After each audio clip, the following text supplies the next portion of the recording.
Bismillahirrahmanirrahim. Assalamualaikum. Bertemu lagi dengan sendiri atau diantarin. Semoga kita baik-baik saja dan semoga kita masuk surga. Amin. Sekarang masuk ke video. Misbahul Munir Kholil. Tentu saja kemungkinan tidak asing di telinga kita, terlebih bagi para orang-orang yang pernah mendengarnya. Disebutkan menurut informasi yang beredar bahwa Misbahul Munir Kholil adalah seorang tokoh agama yang dikenal luas sebagai pakar ajaran Ahlussunnah wal Jamaah. Beliau adalah pendiri sekaligus pengasuh Pondok Pesantren Ilmu Quran Al-Misbah di Jakarta. Kemudian menurut informasi yang beredar bahwa beliau aktif dalam dakwah, pendidikan, dan organisasi keagamaan. Selain menjadi pengasuh pondok pesantren, beliau juga menduduki berbagai jabatan penting di organisasi keislaman.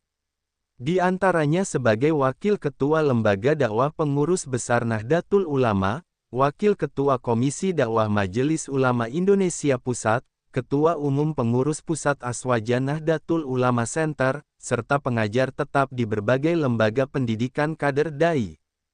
Kemudian menurut informasi yang beredar bahwa pada tahun 1995 beliau bersama Mamah Mukaromah mendirikan Pondok Pesantren Ilmu Quran Al-Misbah.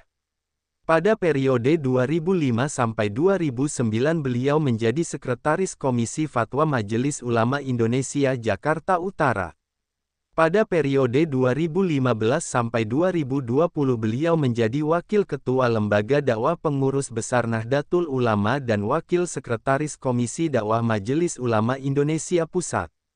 Pada periode 2016 sampai 2021 beliau menjadi Ketua Forum Komunikasi Pondok Pesantren se-Jakarta. Kemudian menurut informasi yang beredar bahwa aktivitas beliau berpusat di Jakarta, baik melalui Pondok Pesantren Ilmu Quran Al-Misbah maupun kegiatan dakwah di berbagai masjid seperti Masjid Istiqlal, Masjid Jakarta Islamic Center, dan Masjid Raya Hasyim Asy'ari Jakarta. Beliau juga sering mengisi khutbah di Masjid Komisi Pemberantasan Korupsi, Masjid Mahkamah Konstitusi, Masjid Lemhanas, dan Masjid Kementerian. Kemudian menurut informasi yang beredar bahwa dedikasi beliau berakar dari tekad untuk menjaga ajaran Islam Ahlussunnah wal Jamaah serta melestarikan tradisi pesantren. Tujuan luhur berdirinya Pondok Pesantren Ilmu Quran Al-Misbah adalah mendidik generasi yang memahami Al-Quran, menjaga ciri khas pesantren salafiyah, dan tetap relevan dengan perkembangan zaman.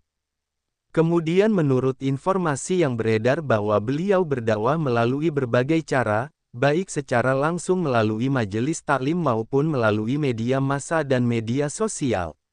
Beliau menjadi narasumber tetap dalam acara Sahur Time di Kompas TV, Kiswah di iNews TV, serta Serambi Islami di TVRI. Dakwah ramah beliau juga hadir di dunia digital, termasuk dengan inisiatif program 34.000 dai media sosial pada Rapat Koordinasi Nasional Lembaga Dakwah Pengurus Besar Nahdlatul Ulama tahun 2019. Misbahul Munir Kholil adalah tokoh agama yang memiliki pengaruh luas dalam dunia dakwah, pendidikan, dan organisasi Islam di Indonesia. Namanya dikenal karena kiprah besar dalam menyebarkan ajaran Ahlussunnah wal Jamaah serta perannya sebagai pengasuh Pondok Pesantren Ilmu Quran Al-Misbah yang didirikan pada tahun 1995 di Jakarta bersama Mamah Mukaromah.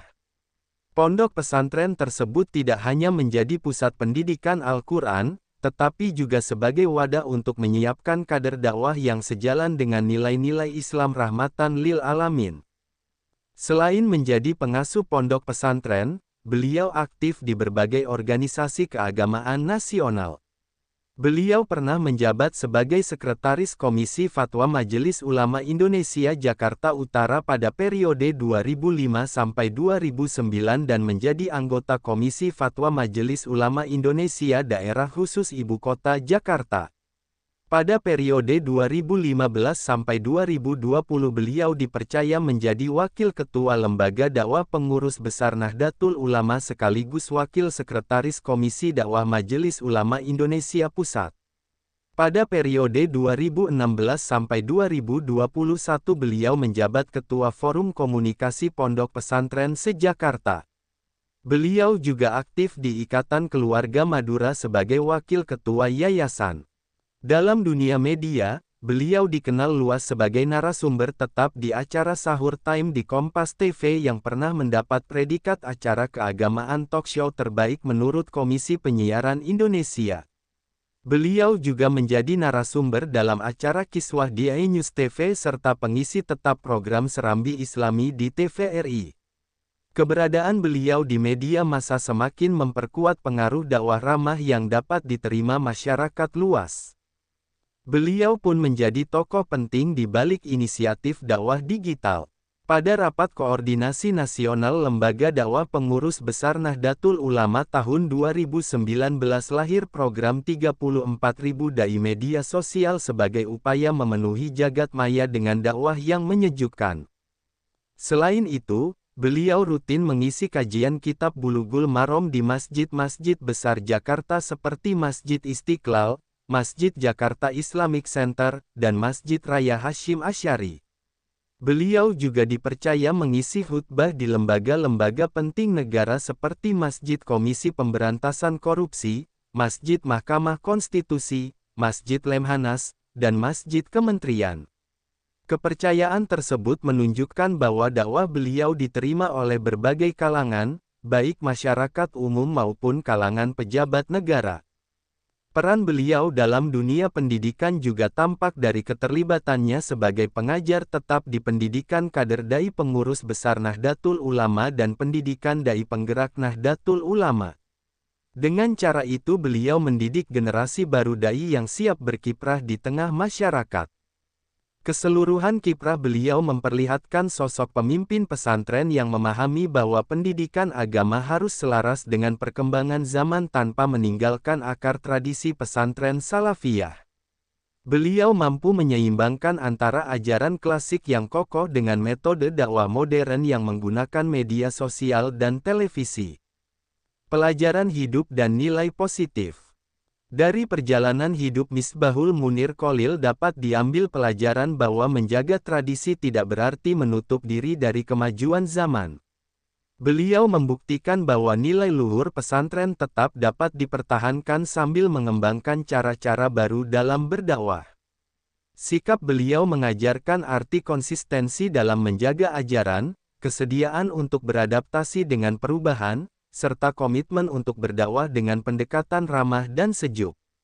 Nilai positif yang dapat diambil adalah pentingnya keselarasan antara menjaga identitas keagamaan dengan keterbukaan terhadap perkembangan teknologi dan media agar pesan kebaikan dapat sampai kepada generasi yang lebih luas. Sumber referensi Google Chrome dan ChatGPT.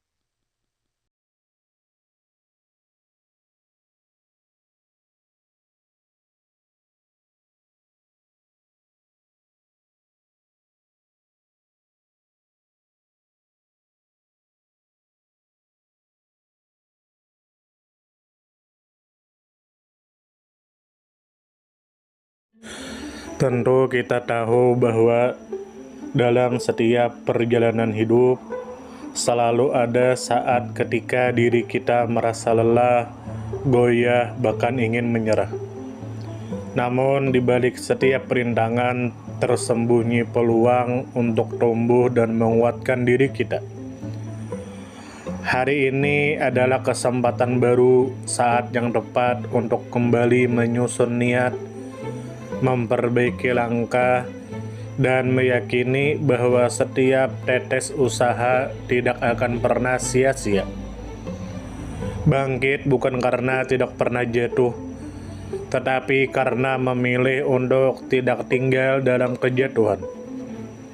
Teruslah melangkah meski perlahan, karena selangkah lebih dekat adalah lebih baik daripada diam dalam keraguan. Ya Allah, ya Tuhan kami yang Maha Pengasih lagi Maha Penyayang, jadikanlah hidup kami ini sebagai ladang amal yang penuh berkah. Berikan kekuatan untuk terus menebar kebaikan di dunia, anugerahkan kemudahan dalam menghadapi segala ujian, dan karuniakan akhir kehidupan yang baik. Lindungi diri kami dan keluarga dan fitnah dunia yang menipu. Jadikanlah akhirat kami sebagai tempat peristirahatan terbaik, dan masukkanlah kami ke dalam surga-Mu bersama orang-orang yang Engkau cintai, serta jauhkan kami dari siksa api neraka dan kemurkaan-Mu yang tak tertahankan. Kepada setiap orang yang pernah hadir dalam perjalanan ini, terima kasih atas waktu, kebaikan, dukungan, bahkan teguran. Maafkan atas setiap kata yang menyakiti, sikap yang mengecewakan, atau hati yang mungkin belum sepenuhnya mampu menjaga. Manusia tidak pernah sempurna, namun ketulusan untuk tetap terus belajar dan memperbaiki diri tidak akan pernah padam. Tentu kita tahu bahwa kebaikan tidak selalu datang dalam bentuk besar. Terkadang senyum kecil yang tulus, tangan yang ringan membantu, atau telinga yang mau mendengarkan sudah cukup untuk mengubah hari seseorang menjadi lebih bermakna. Jangan pernah kita menyepelekan kebaikan sekecil apapun, karena bisa jadi satu perbuatan kecil bisa menjadi rahmat Allah turun. Tentu kita tahu menjadi pribadi yang baik bukan berarti tanpa celah, namun menjadi pribadi yang senantiasa sadar dan ingin terus memperbaiki diri. Kebaikan itu menular, dan siapapun yang menanamkan kebaikan akan menuai kebahagiaan meski tak selalu terlihat oleh mata. Dunia membutuhkan lebih banyak hati yang lembut, tangan yang menguatkan, dan jiwa yang peduli. Semoga usaha yang dilakukan bernilai ibadah. Semoga hidup kita menjadi pemberat amal baik, dan semoga kelak ketika dunia telah kita tinggalkan, nama yang tertinggal bukan hanya sekedar dikenang, tetapi menjadi doa yang terus mengalir karena kebaikan yang tidak pernah berhenti untuk ditanam. Terima kasih banyak. Mohon maaf jika ada salah. Silahkan jika suka ditekan tombol like, silahkan share, dan jika ingin memberikan saran dan komentar, silahkan komen. Semoga kita baik-baik saja, semoga kita masuk surga. Wassalamualaikum warahmatullahi wabarakatuh.